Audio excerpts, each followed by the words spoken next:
Assalamu alaikum, урматтуу мекендештер, урматтуу биздин Чабарман каналынын көрүүчүлөрү, саламатсыздарбы, амансыздарбы? Урматтуу көрүүчүлөр, биз сиздерге бул чыгарылышта атайын сонун шаурма жасай турган жерге келдик. Ошол боюнча тааныштырабыз. Шаурмастер боюнча сиздерге даректи түшүндүрүп кетсем, мен турган жер Баткен шаарынын так ордосу.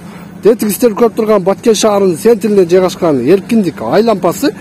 Дал ушул жерде жайгашкан шаурмастер. Мурдагы Курманжан дүкөнүнүн жаны азыркы учурда Неман аптекасынын жанында жайгашкан детигистер көрүп турган шаурмастерге киребиз. Кеттик анда биздин чыгарылышты акырына чейин көрүңүздөр. Бул жерде шаурманы кандай даамдуу жасайт, канчалык деңгээлде элге жакшынакай кылып жасап берет, баарына сиздер бул чыгарылыштан көрөсүздөр. Азыр мени шаурмастердин ээси күтүп турган чагы мынакей.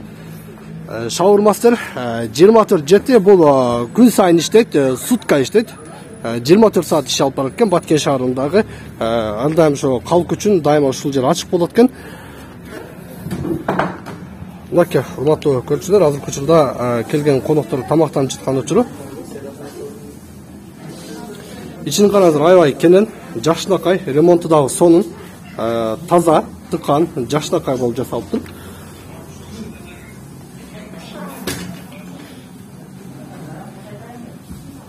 Мен азыр бул жердин администратору, ээси Тахмин айым менен сүйлөшөм. Саламатсызбы? Саламатсызбы. Кандайсыз? Ден соолугуңуз жакшыбы? Жакшы, рахмат. Ишти баштадыңыздар? Баштадык. Так, Тахмин айым, биз силерге атайын келип калдык. Шаурманы жакшы деп мактагандыктан келдик. Бул жерде мынакей көрүп турабыз.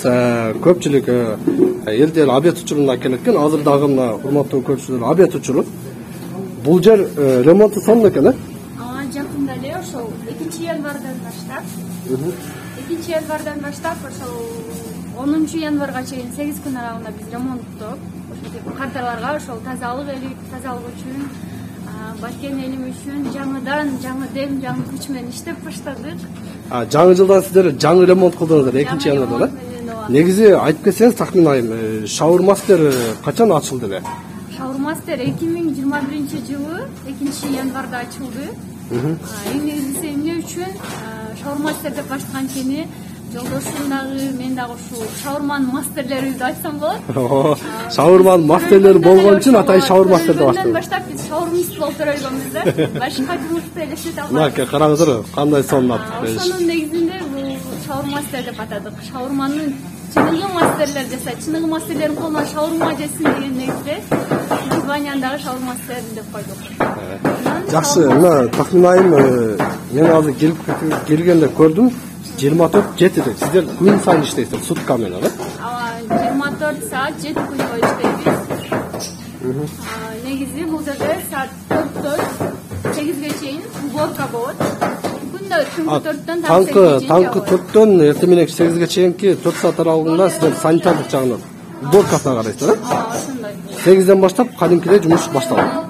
Анан жалпысынан 8 сотрудник иштейт бул жерде. 8 сотрудник? Денде 8ден 8ге чейин 4 сотрудник, ночто 8ден 8ге чейин 4 сотрудник иштейт. Күндүзгө 4төө, кечинде 4төө иштейт, Жакшы, мына азыр биз мына орундуктарды көрүп мен аябай кубанып турам, сиз аябай жакшы орундуктарды түзүптүр. Негизи жалпы канча кишиге ылайыкташкан орундук бар сиздерде? Жалпысынан 50 адамга ылайыкташкан орундуктар бар. 50 адамга ылайыкташкан орундук бар. Бир учурда экен. Эми Тахмин айым шаурма боюнча сүйлөсөк, бул жерде азыр менюну мен көрсөм болот? Көрсөңүз болот. Мына урматтуу көрүүчүлөр, бул жерге атайын жазып коюптур, өзүн-өзү тейлөө. Кофе 25 сом, чай 10 сом. Бул жагында болсо атайын меню. Мынакей. Шаурманын 5 түрү туган, караңыздар. Шаурма классический, мини, сыром мини, шаурма мастерская дейт. Шаурма, гамбургер, хот-дог. Бааларына карасаңыздар, баалары дагы жакшы, ыңгайлуу эле. Негизги бул жерде өзүн-өзү тейлөө экен. Анда Тахмин айым, бираз бул жакка кирип көрсөк, кандай даярдайт? Бул жерде мынакей суусундуктар бар экен, Шаурма жегенде сөз түрдө кола ичсе, кандай суусундук ичсе жакшы, менин оюм. Сиз кандай түшүнөсүз? Бул жерде атайын сайрап койдуңуздар. Тоттукуш, а? Номердин фишкасы десек болот. Келген ар бир кадар ушулда транскриптартып историяга чыгарат Шалмастердин аккаунтуна. Лаке караңыздар. Легендарлуу Тоттукуш. Легендарлуу Тоттукуш, а? Жакшы. Бул жерде мына атайын поварлар, мастерлер өздөрүнүн жумушун аткарып, шаурма даярдап, клиенттерди тейлеп жаткан учур. Эми тахмин айым айтып кетсеңиз, азыр көпчүлүк адамдарда, көпчүлүк элдерде мына шаурманын эти боюнча, кандай даярдалышы боюнча суроо талап көп да. Сиздер негизи этти кандай, кайсы жерден аласыздар, кандай кылып алып келесиздер? Ошол жөнүндө маалымат берейин. Негизи эт бизге ошол Кыргызстанда өзүнүн франшизаларын чыгарган Азамат Исафаев байкемин Эки дос деген фастфудуна этти жеткирип бере турган Акылбек Улуктубек деген байкеден алабыз. Эт бул ошол Кыргызстандагы халал сертификациялоо борборунан өткөн. Бул сертификатыбы? Мына караңыздар. Халал сертификациялоо борборунан өтүп, тастыкталган этти биз алабыз. Биздин эт фабрикаттары ошол жегенге болот халал. Бул жерде Мыктыбек Арстанбек коргойт халал сертификат деген, да? Ооба. Мөөнөтү дагы 16-мартта өткөн 2022. Мөөнөтү 2016 марттан 16 мартка чейин 1 жылдык мөөнөт менен сертификат берилген. Демек сиздер эти боюнча жооп бересиздер. Ооба, талапка жооп беребиз. Жана этти сакталуу мөөнөттөрү бул жерде кандай жол менен сакталат, ошону да көрсөткөнгө даярбыз. Кирип көрөлү анда. Этти кандай сактайт азыр мына урматтуу көрүүчүлөр, тахмин айы менен бирге бул жагына кухнясына карап кирип баратабыз.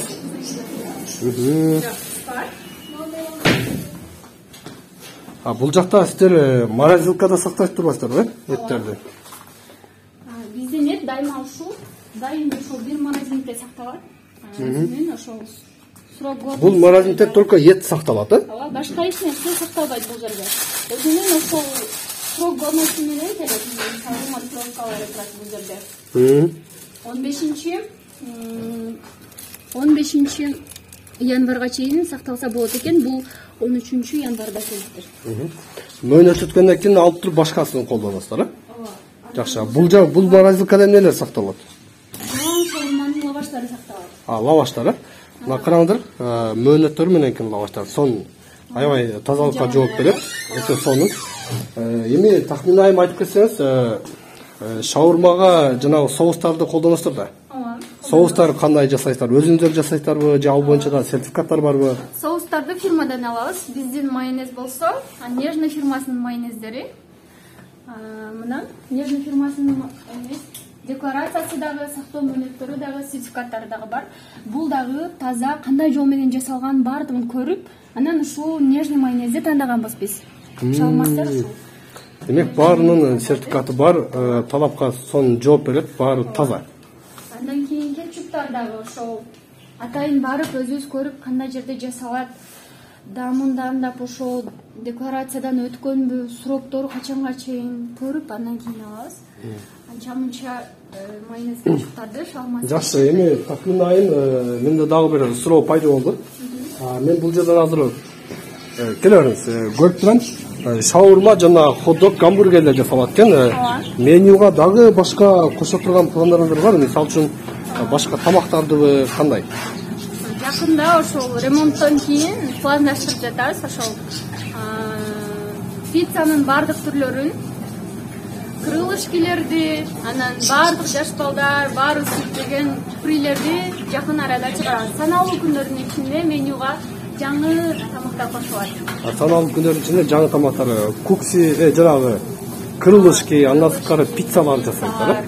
Фрилер кошулат. Фрилер, мына урматтуу көрүүчүлөр, фри жесеңиздер, крылышкинин 5-6 түрүн жасайсыздарбы, кудай буюрса? Ооба, 5-6 түрүн жасайбыз. Крылышки жесеңиздер, как Москвадагыдай жасаңыздарчы, Москвада жана кээсизден элдер жебеп бизде жакшы жаман үйрөнүп, азыр ошол үйрөнүү учурунда окуу курстарына кетишти. Ошол борлар окуу курстарын аяктап келгенден кийин сразу менюга киргизип баштайбыз. Жакшы. Анда тахмин айым бир шаурма жасаганды көрөйлү. Кандай дейсиз? Уруксат берсеңиз, мына жигиттер. Ассаламу алейкум жигиттер, кандайсыздар? Шаурма жасалып жатабы? Мына караңыздар, сонун лавашка этти салып, соусту салып, шаурманы сонун кылып жасап жатат. Бул шаурманын азыр кайсы түрү бул? Но какой миниси, но классикасы. Бул классика, бул мини шаурма.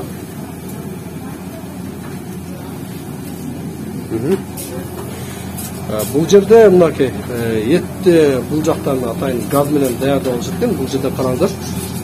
Сон болуп фрилерде пишип жаткан учуру. Бул жерде айтып кетсеңиз канча мүнөт туруш керек? Бул жерде 1-2 мүнөтчө турса болот.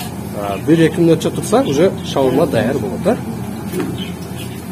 Но эмелерде айтам да, сиздин атыңыз ким? Кенжебай.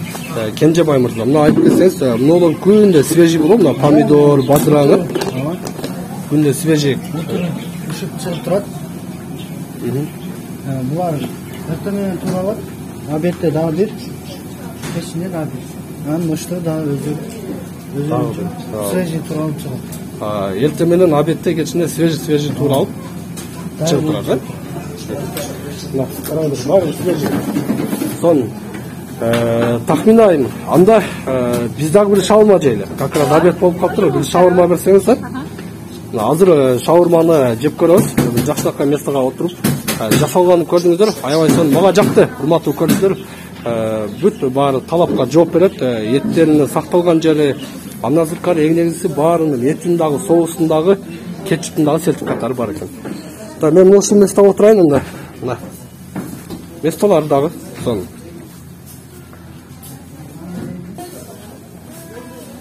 Мына биздин заказ берген шаурмабыз келип калды. Келерсиз.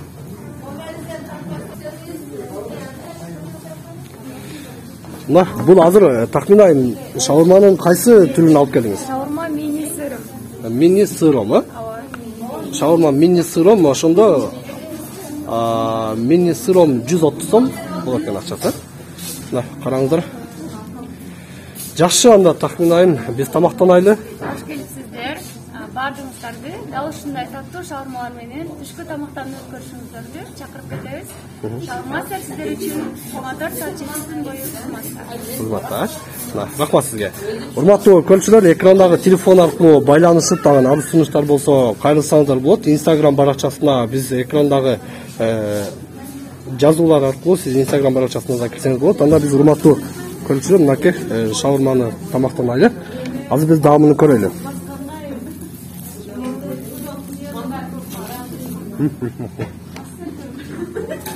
Өтө даамдуу, өтө сон. Тамагыбыз таттуу болсун, урматтуу көрүүчүлөр, ушул жерге келиңиздер. Мен жыйынтыктайм.